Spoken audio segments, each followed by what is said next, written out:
840க்கு மேற்பட்ட உயிர்கள்.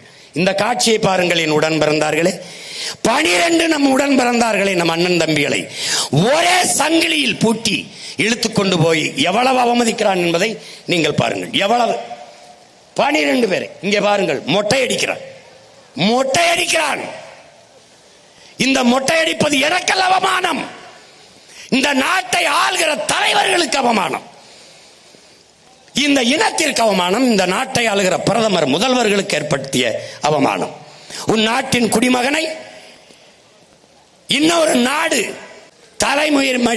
தலைமுடியை வலித்து அவமதிக்குது என்றால் அது உங்களுக்கான அவமதிப்பு இல்லையா?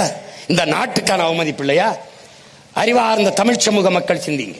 இந்த படகை பறித்து கொண்டு போய், பல லட்சக்கணக்கான அந்த விலை மதிப்புள்ள அந்த படகை பறித்து கொண்டு, என் மக்களின் வாழ்வாதாரமாக இருக்கிற அந்த படகை பறித்து கொண்டு போய் அரசுடைமாக்கி ஏலம் விடுகிறது சிங்கள அரசு. இன்னும் எத்தனை காலத்திற்கு எங்களை சிறைப்படுத்தி எல்லை தாண்டி வருகிறான் ஏதோ மீனவர்கள் எம் இனச்சொல்ல வந்தது போல திரும்ப அந்த குற்றச்சாட்டை வைத்து எங்களை சிறைபிடித்துக் கொண்டே இருக்கிறார்கள்.